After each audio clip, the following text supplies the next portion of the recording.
오늘 우리 함께 봉독하신 본문 시편 100편 이 말씀은 그 표제어 제목이 붙어 있는 시입니다. 성경에 보시면 감사의 시라는 제목이 표제어가 붙어 있습니다. 2절 말씀해 보시면 그의 앞에 나갈지어다. 4절에도 그의 문에 들어가며, 그리고 또 그의 궁정에 들어가서, 이런 표현들이 있죠.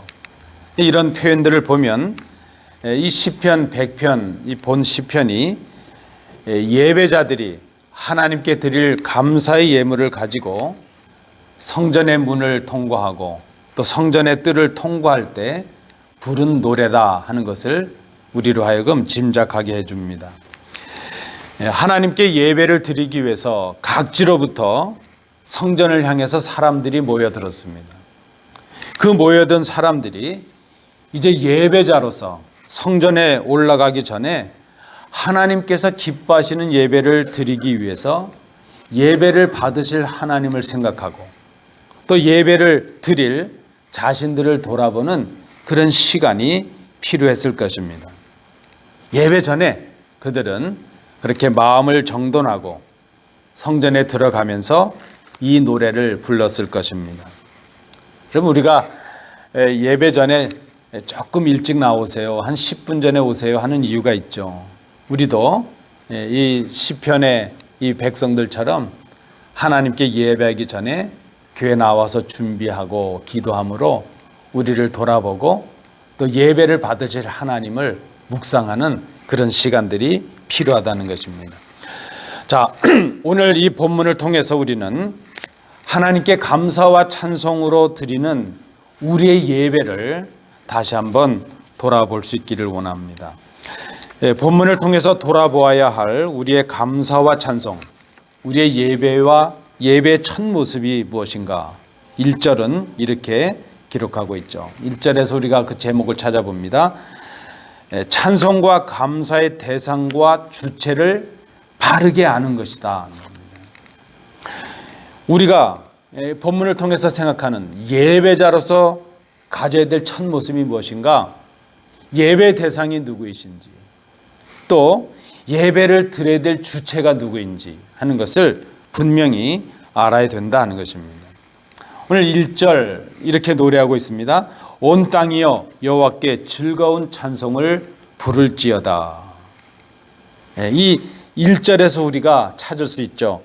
감사와 찬송을 받으실 분은 하나님이십니다. 예배 대상은 하나님이십니다. 그리고 찬송을 하나님께 드려야 될 주체는 여기 보니까 온 땅이라 그랬죠. 온 땅. 이 온 땅이 무슨 의미일까요? 이 온 땅은 이 땅에 사는 모든 백성, 모든 민족, 모든 사람들을 의미하는 것이죠. 뿐만 아니라 이 본문에서 말씀하는 온 땅이라 하는 그 의미는 그 땅에 살고 있는 사람들을 넘어서는 모든 피조물들을 포함하는 것이라, 그렇게 의미를 생각할 수 있습니다. 여러분, 이 찬송가 잘 아시죠? 주 하나님 지으신 모든 세계 내 마음속에 그리워 볼 때 하늘의 별과 울려 퍼지는 뇌성이 주님의 권능을 드러낸다. 숲속이나 험한 산 골짜기에서 지저귀는 새소리들, 고요하게 흐르는 시냇물, 그것도 주님의 솜씨를 노래하고 있다. 오늘 새벽 아침에도 좀 그랬는데, 여러분, 아침에 그 자욱한, 이른 아침에 자욱한 안개도 그렇죠. 그 아침에 풀잎에 맺혀져 있는 이슬 방울들도 보면 하나님을 향한 찬송 같고 하나님을 향한 기도처럼 느껴질 때가 있어요. 그 안개 속에서 안개가 거치면서 그 수증기들이 말라 올라가는 것이 마치 나무와 그 모든 자연이 하나님을 찬송하고 하나님을 이제 영광을 돌리는 것 같이 그렇게 보인다는 겁니다. 사람뿐만이 아니라 자연과 동물과 식물을 포함한 이 땅의 모든 것들이 하나님을 찬양하고 하나님께 감사를 드려야 됩니다. 그래서 온 땅이요, 온 땅이요. 마땅히 사람은요, 그 모든 감사와 찬양을 인도해야 될, 선도해야 될, 앞장서야 될 책임과 사명이 있다는 것을 우리가 기억해야 됩니다. 하나님을 향하여 예배하는 것, 감사와 찬송으로 하나님께 예배하는 것, 그것이 우리 인간에게 주어진 가장 큰 특권이요 책임이라는 것입니다. 우리가 하나님께 감사하는 사람으로, 또 하나님을 찬송하는 사람으로 부르심을 받은 사람들입니다. 하나님께서 우리를 택하시고 부르셔서 우리의 찬송을 받으시고 우리를 통해서 영광을 거두시기를 원하신다는 것입니다. 오늘 본문을 다시 한번 보시죠. 1절에 즐거운 찬송을 부른다 그러죠. 즐거운 찬송. 이 말은요, 히브리어로 하리우라는 단어입니다. 하리우. 그런데 우리 그 새 번역 성경, 우리가 지금 가지고 있는 성경은 개역 개정 성경인데, 새 번역 성경은 이 부분을 이렇게 번역했습니다. 환호성을 올려라. 그래서 환호성을 올려라. 제가 영어 성경을 찾아봤더니 영어 성경 NIV는 이렇게 번역을 했어요. Shout for joy. Shouting이 뭐죠? Shout. 소리 지르라는 거죠. 환호성을 보내라. 하나님을 향하여 기쁨의 소리를 외쳐라 하는 거죠. 큰 소리로 외쳐라 하는 것입니다. 근데 이 히브리어의 이 하리우라는 단어는 사실 언제 쓰여지는 단어인가 하면요, 왕이 전쟁에 나갔다가 승리를 했어요. 그래서 왕이 이제 그 전쟁에서 대승을 하고 개선을 합니다. 그 왕이 돌아올 때 어떻게 할까요? 백성들이 그 길에 나와서 좌우로 서서 왕을 맞이합니다. 어떻게 맞이할까요? 큰 소리로 왕에게 영광을 돌리고 왕에게 복종을 다짐하고 왕에게 존경을 표하는, 경의를 표하는, 그때 쓰였던 단어가 바로 이 하리우라는 단어입니다. 여러분, 하나님을 향해서 환호하는 거예요. 얼마나 멋져요. 요즘 그 스타들을 향한 팬덤, 그 얼마나 대단한지 몰라요. 제가 좋아했던 가수들 때하고 다르더라고요. 지금은 잘 모르겠어요. 좀 죄송한 얘기지만 요즘 하는 친구들 노래인지 알아듣지도 못하겠어요. 그런데 그 자기들이 좋아하는 스타들을 따르는 사람들이 얼마나 많은지 몰라요. 수백 명? 아니요, 수만 명? 수십만 명, 수천만 명이 그 팬덤을 이루고 자기들이 좋아하는 가수나 배우나 스포츠 스타들을 향해서 열광을 하고 있는 것을 봅니다. BTS. 그죠? 여러분도 잘 아시죠? 블랙핑크예요? 애플핑크예요? 블랙핑크. 뭐 얼마나 많은지 몰라요. 다 여러분도 마음의 스타들이 있으시죠? 예배자는 어떤가 말이죠. 예배자로서 우리는 어떤가? 우리는 하나님을 향하여 그 팬덤, 사모하는 마음이, 환호하는 열정이 타올라야 된다 말입니다. 끌어올라야 된다는 것입니다. 젊은 사람들이 가수를 좋아하는 것처럼, 뭐 스타들을 따르는 것처럼 그 이상으로 우리가 믿는 자로서, 예배자로서 하나님을 향한 환호가 넘쳐야 된다는 겁니다. 예배 때마다 우리가 생각해야 될 것이 그것입니다. 하나님을 향하여 즐거운 찬송을 불러야 된다. 소리 외쳐야 된다는 거죠. 소리 높여서 그저 샤우팅이죠. 하나님을 향하여 외쳐야 된다는, 그게 예배자의 첫 모습이라는 겁니다. 하나님께 영광을 돌리고 하나님께 경의를 표하고 하나님께 열광하는, 환호하는 그 모습이 예배자가 갖춰야 될 한 모습이라는 것입니다. 근데 여러분, 이 자리를 사람이 대신해서는 안 됩니다. 그래서 예배 자리에는 사람이 영광을 받으면 안 돼요. 사람이 집중이 되거나 사람이 주목이 돼서는 안 됩니다. 오직 하나님, 오직 예수님만이 감사와 찬송의 대상이 되게 해야 한다. 우리가 우리의 예배를 바라볼 때에 오늘 본문을 통해서 돌아봐야 될 첫 모습은 예배의 대상을 바로 알고 예배를 드리는 예배 주체를 바로 알아야 된다는 것입니다. 감사와 찬송과 감사의 대상과 주체를 바로 아는 것. 여러분, 하나님께 우리가 예배하는 것입니다. 두 번째입니다. 오늘 본문을 통해서 돌아봐야 될 우리의 감사와 찬송 예배의 두 번째 모습은 3절을 참조해 주시죠. 이런 질문을 드리죠. 이런 제목을 제가 두 번째로 드립니다. 왜 하나님께 감사와 찬송을 드려야 하는지를 아는 것이 필요하다는 거예요. 오늘 예배 나오셨는데 왜 나오셨어요?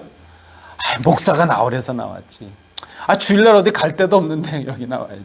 그거 아니잖아요. 우리가 하나님께 예배를 한다. 왜 하나님께 예배하는지, 왜 감사와 찬송을 드려야 하는지를 아는 것이 필요하다는 것입니다. 결론적으로 말씀을 드리면 우리가 하나님께 감사와 찬송을 드려야 되는 이유는 하나님이 우리의 주인이시기 때문이라는 것입니다. 하나님이 우리의 주인이시다. 하나님이 어떻게 우리의 주인이 되셨습니까? 그저 주인이 따로 있었는데 우리를 사서 주인이 된 게 아니라 하나님은 우리를 지으셔서, 우리를 만드셔서 우리의 주인이 되십니다. 하나님은 우리를 지으신 창조주이십니다. 그래서 하나님은 우리의 주인이 되십니다. 오늘 본문에도 보시죠. 3절의 내용이 그것입니다. 하나님이 우리의 주인이요, 우리가 하나님의 소유가 되었습니다. 하나님이 우리의 왕이시요, 우리는 그의 백성입니다. 하나님이 우리의 목자시고 우리는 그가 기르시는 양이 되었습니다. 그래서 하나님께 예배합니다. 하나님이 우리의 주인이시다 하는 이 말은 우리의 재산, 우리의 소유, 우리의 과거, 우리의 현재, 미래, 우리의 모든 시간들, 아니 우리의 생명까지도 그 모든 것을 포함한 그 주인이 바로 하나님이시다 하는 것을 의미합니다. 저는 교육자로서, 목회자로서 지금까지 많은 임종의 순간을 경험했고요, 지켰고 또 많은 장례를 인도해 왔습니다. 목사로서 성도들의 임종은 많이 지켰는데 저는 제 아버지 임종을 지키지 못했어요. 그게 목사의 삶인 것 같아요. 어쨌든 기억을 한번, 이 말씀을 준비하다 기억을 떠올려 보았습니다. 기억에 나는 장례의 순간들이 있었어요. 집 앞에서 놀던 3살도 채 안 된 아이가 교통사고를 당해서 세상을 떠난 일이 있었습니다.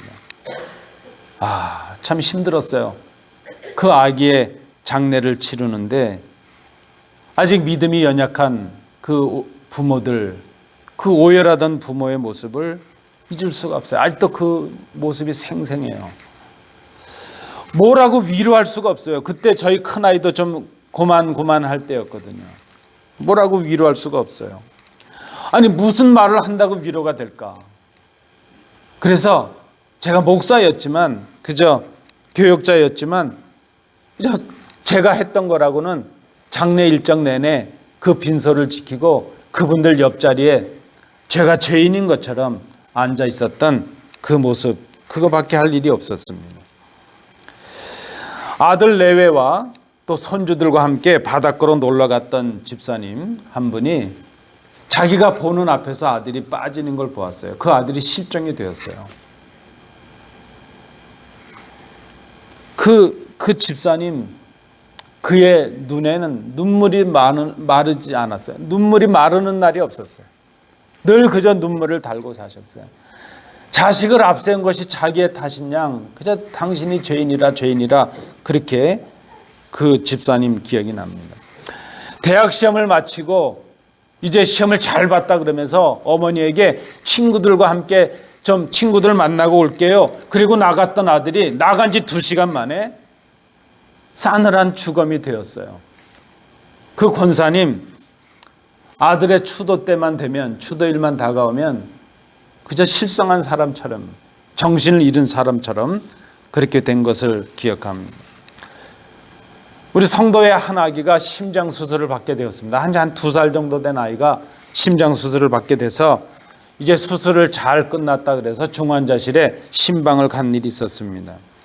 그런데 가서 그 아이를 위해서 기도하고 대화를 나누는 그 중환자실 침대 그 옆으로 커튼 하나 사이로 다른 아기가 생명을 이제 떠나는 그 어린아이의 죽음을 그 자리에서 목격한 적이 있었습니다. 그저 대화하다가 아무 대화도 할 수 없이 그 아이를 커튼 사이로 그 아이를 바라볼 수밖에 없었죠. 그 아기를 살려달라고 의사 선생님들, 간호사 선생님들에게 매달리던 그 부모, 그 할머니를 잊을 수가 없어요. 그 할머니가 그러시던데요. 차라리 나를 죽이고 우리 아기를 살려달라는 거예요. 그래서 제가 그때 좀 들어주지. 저 정도 애원하면 좀 들어주지. 그 병원이 한국에서 제일 잘한다는 병원이었는데 그날 그 의사 선생님들은 죄송합니다. 최선을 다했지만 죄송합니다. 그 아이를 회복시키지 못했어요. 여러분, 반대로 이런 일도 있습니다. 모든 의료진들의 수고가 아무 소용이 없게 된 환자들이 있었어요. 이제 하나님께 맡기고 하나님 불러가실 그때만 기다린다는 그런 분들이 있었습니다. 그런데 그분들이 하나님께 매달리고 이제 인간의 모든 수고와 모든 그런 것들을 다 포기한 상태에서 하나님께 기도할 때에 기적적으로 회생한 경험도 있었습니다. 그런 성도들도 많이 있었어요. 여러분, 특별히 이 점에 대해서는 저도 여러 번 성도님들 앞에 간증할 수 있는 경험들이 저에게도 있습니다. 의사의 도움 없이 고질병으로 생각됐던 것들이 기도하는 한순간에, 아니 여기서 기도하고 내려가서 앉는 그 순간에 사라졌던 그런 경험들도 있습니다. 얼마 전에도 제가 건강이 좀 안 좋아서 이제 여러 가지 증상을 가지고 병원에 가서 검사한 적이 있었습니다. 저를 진단했던 의사가 심각하게 생각하고 검사를 진행을 했습니다. 그런데 모든 검사가 끝날 때 의사의 말이 이거였습니다. 도무지 이해가 되지 않는다. 그 정도 알았고 그렇게 됐으면 뭔가 몸에 흔적이 있어야 될 텐데 아무 이상이 없다. 아무 이상이 없다. 그러면서 그때 그분이 이렇게 얘기했어요. 아마 저 위에 계신 분이 도와주신 것 같습니다. 외국 의사가 저에게 그렇게 얘기를 하시더라고요. 여러분, 이 모든 기억과 이 모든 경험들의 공통점은 한 가지입니다. 우리의 생명은 우리의 원하는 대로 할 수 없다는 것, 하지 못한다는 것, 바로 그것입니다. 우리가 우리의 생명의 주인이라면 내 마음대로 할 수 있어야 돼요. 아기가 불쌍하면 좀 살릴 수 있어야 되고요. 좀 괴로우면 좀 죽었다가 며칠 있다 다시 살아나도 되고요. 그래야 되지 않겠어요? 그런데 그럴 수가 없습니다. 우리의 생명의 주인이 우리가 아니기 때문이라 하는 것입니다. 우리가 이것을 기억해야 됩니다. 내가 나의 주인이 아니라는 것입니다. 나의 주인도 내가 아닙니다. 내 생명도 내 것이 아닙니다. 그래서 자살은 죄예요. 내 것이 아니기 때문입니다. 여러분, 지금 내가 가진 물질이 나의 것이 아닙니다. 내 생명도 내 것이 아닙니다.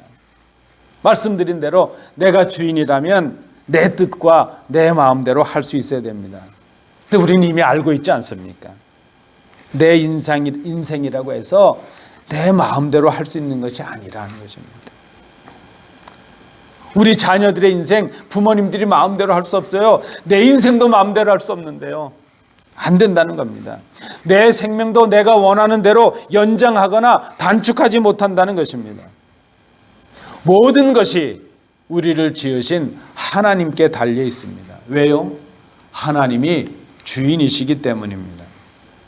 그래서 우리는 주인이 원하시는 뜻대로 우리의 몸과 마음과 우리의 물질과 우리의 생명과 우리가 가진 모든 것을 선용해야 됩니다. 하나님이 원하시는 대로 사용해야 됩니다. 그것이 하나님을 기쁘시게 하는 일입니다. 여러분, 우리가 하나님께 나와서 이렇게 감사하고 찬송하고 예배하는 이유는 하나님이 우리의 모든 것 되시기 때문이요. 하나님이 우리의 주인이시기 때문입니다. 이것을 우리가 오늘 본문을 통해서 배웁니다. 마지막 세 번째입니다. 본문을 통하여 돌아봐야 할 우리의 감사와 찬송 예배의 세 번째 모습은 2절, 4절, 5절을 참조해 주십시오. 자, 그렇다면 우리가 하나님께 예배하고 또 하나님이 나의 주인이심을 알고 예배한다면 이제 예배하는 우리가 어떠한가 하는 것을 바로 알아야 된다는 것이죠. 예배자의 바른 자세를 아는 것이 중요하다는 것입니다. 오늘 본문에 보니까 예배자의 바른 자세를 세 가지로 설명해 줍니다. 2절입니다. 예배자의 바른 자세 하나는 기쁨으로 여호와를 섬기며 노래하면서 그의 앞에 나아가는 것이라 그랬습니다. 2절입니다. 여러분 교회 오실 때 어떻게 오셔야 된다고요? 예배 참여할 때 저를 따라해요. 한번 따라해 보세요. 기쁨으로. 네, 기쁨으로. 예배 나오실 때 기쁨으로 여호와를 섬기며 노래하면서 그 앞에 나가라 그랬습니다. 이 하나님을 향한 감사와 찬송, 또 예배는 기쁨으로 하는 것입니다. 예배를 드리는데 뭐 체면이나 형식 그런 이유가 아닙니다. 이게 기쁨을 하라는 것은 어떤 의미일까요? 자발적으로 하라는 겁니다. 자원하는 마음으로 하라. 자원하는 마음으로 하라. 하나님을 섬기는 일, 하나님을 향하여 노래하는 일, 오늘 본문에 의하면 하나님을 향하여 환호하는 일, 하나님을 향하여 감사와 찬송, 예배하는 일, 이 모든 일들을 자원하는 마음으로, 기뻐하는 마음으로 하라는 것입니다. 여러분 즐기면서 해야 됩니다. 예배를 책임으로 하면 힘들어집니다. 아휴, 또 나가야 되나? 또 예배되나? 그러면 힘들어져요. 예배하는 게 기쁨이 돼야 됩니다. 하나님께 나오는 것이 즐거운 마음이 있어야 됩니다. 예배자가 가져야 될 첫 자세가 바로 그것입니다. 두 번째가 무엇인가요? 4절에 보니까 감사함으로 그의 문에 들어가며 찬송함으로 그의 궁정에 들어가서 그에게 감사하며 그의 이름을 송축하라 그랬습니다. 보통 우리는 하나님께 예배하고 또 하나님께 예물을 드리죠. 그럴 때 그런 생각을 할 때가 있어요. 내가 이것을 드림으로 더 큰 무엇을 얻어야지, 그렇게 생각할 때가 있습니다. 물론 하나님께서는 우리의 기도를 들으십니다. 또 우리의 예배를 받으십니다. 그래서 우리가 사모하는 은혜를 우리에게 주십니다. 그런데 한번 잘 생각해야 됩니다. 우리가 하는 이 예배가, 우리가 드리는 예배가 우리가 원하는 무엇인가를 얻기 위한 수단이라면 그 시작은 잘못된 것입니다. 그 순서가 잘못된 것입니다. 우리가 하나님께 예배해서 뭔가 작은 것들이고 뭐 큰 걸 받아야지, 그런 계산으로 하나님께 나온다면 저 무당 찾아가고 점 찾아가는 것과 다를 바가 없습니다. 잘못된 것입니다. 옳지 않습니다. 예배는 하나님께 나올 수 없는 죄인들에게 하나님께 나올 수 있도록 하신 하나님의 방법, 그것이 예배입니다. 예배는 하나님이 알려주신 하나님께 나아가는 유일한 길입니다. 구약에서는 어땠죠? 하나님께서 그 구약을 통해서 제시하신 방법은 짐승을 잡는 거예요. 짐승을 죽여서 그 짐승의 희생의 피를 통해서 하나님께 나오는 길을 주셨습니다. 그러나 신약에서는 이제 짐승을 잡지 않죠. 우리의 어린 양 되신 그리스도, 그 희생의 피, 그리스도의 보혈을 통해서 하나님께 나아가게 된 것입니다. 다시 한번 정리해 봅니다.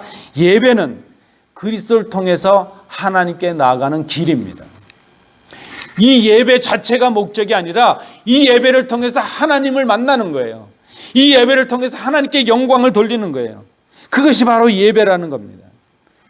그리스도가 하나님께 나가는 길이요 진리가 되십니다. 유일한 통로입니다. 하나님을 만날 수 있는 유일한 길이 바로 예배요 그리스도이십니다. 그러므로 하나님께 나아갈 수 없는 우리가 예배자로 서게 될 때 가져야 될 모습은 감사입니다. 찬송입니다. 왜 그렇죠? 죽었던 우리가 살았잖아요. 우리를 구원하심에 대한 감사입니다. 뭘 더 구하기 전에, 뭘 더 필요해요 간구하기 전에 우리를 죽을 자리에서 살려주신 하나님에 대한 감사, 그 은혜에 대한 감격과 감사가 우리에게 있어야 된다는 것입니다. 우리를 인도하시는 하나님의 은혜와 능력에 대한 찬송이 필요하다는 것입니다. 여러분, 죽은 아들이 살아났다면 더 무엇을 바라겠어요? 그 무엇보다도 죽은 우리를 살려주심에 대한 감격이 있고 감사가 있어야 됩니다. 여러분, 그래서 우리가 주의 전에 오를 때마다, 예배 참여할 때마다 기쁨을 가지고 나와야 되고요, 우리를 구원해 주심에 대한 감사가 필요합니다. 하나님, 이제 더 안 주셔도 돼요. 이미 나에게 주신 것으로 만족해요. 죽을 우리를 살려주신 것만 해도 감사해요. 그 감격이 있어야 된다는 것입니다. 그것이 두 번째 모습입니다. 세 번째, 예배자의 바른 제사 세 번째, 오늘 말씀해 보니까 5절입니다. 하나님의 선하심과 영원하신 그의 인자하심과 대대 이르실 성실하심에 대한 감사라 그랬습니다. 하나님의 선하심, 하나님의 선이 무엇일까? 하나님 보시기에 좋은 것, 그것이 바로 선입니다. 창세기를 한번 생각해 보시죠. 하나님은 지으신 모든 것을 보시고 좋아하셨습니다. 심히 좋아하셨다. 창세기 1장 31절은 그렇게 기록합니다. 하나님께서 지으신 모든 것을 보시니 보시기에 심히 좋으셨더라. 그렇게 기록합니다. 하나님은 당신의 형상을 입은 인간을 만드셨습니다. 인간을 만드시고 좋아하셨습니다. 그게 선이라는 거예요. 그런데 하나님은 인간을 만드시고 좋아하시고 그 상태로 머무신 것이 아니라 그들에게 복을 주시며 생육하고 번성하여 땅에 충만하라, 땅을 정복하라, 바다의 물고기와 하늘의 새와 땅에 움직이는 모든 생물을 다스리라, 큰 능력과 권한을 주셨습니다. 그것이 우리 인간을 향한 하나님의 선이었습니다. 하나님이 지으신 그 인간이 하나님께서 지어주셨던 그 모습을 회복하는 것, 그것이 바로 하나님의 선입니다. 우리는 죄로 인해서 그 하나님께서 지어주신 선을 상실한 사람들이 되었습니다. 그런데 하나님은 기다리십니다. 하나님이 지으신 인간이 하나님이 기뻐하실 그 모습을 회복하고 하나님의 대행자가 되고 하나님의 상속자가 되기를 기다리십니다. 오늘 본문은 그 기다리시는 것이 바로 하나님의 인자심이라 말씀을 합니다. 얼마만큼 기다리신다고요? 인간의 죄악을 참으시고 거역을 참으시고 그 회복된 모습으로 하나님의 자녀로 돌아오기를 기다리십니다. 마치 집 나간 아들을 기다리시는 아버지처럼 기다리십니다. 회복되고 돌아오기를 기다리십니다. 언제까지요? 영원토록 기다리신다. 그래서 그 기다리심의 인자심이 영원하다 말씀을 합니다. 누구든지 예수를 구주로 믿는 자에게 하나님은 그 선하심과 인자심을 베푸십니다.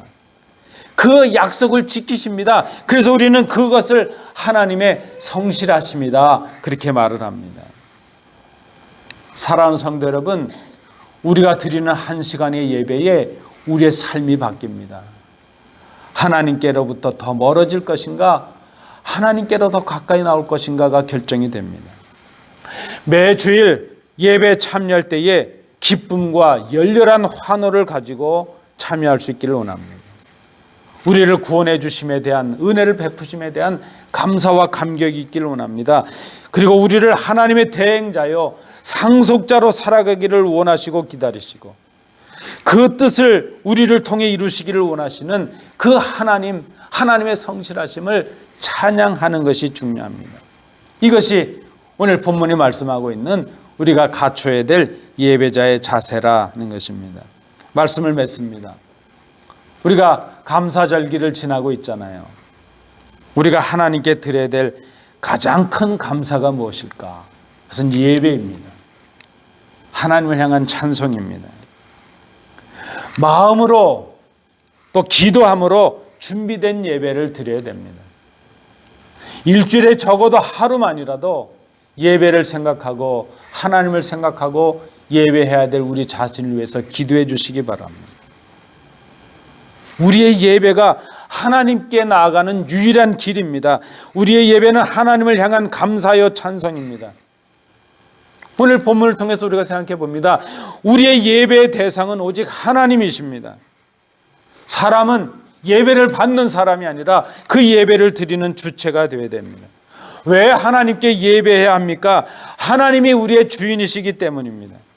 우리의 살고 죽는 것, 우리의 화와 복이 하나님께 달려있기 때문입니다. 그러므로 우리는 예배하는 우리는 기쁨으로 자원하는 마음으로 자발적으로 드려야 됩니다.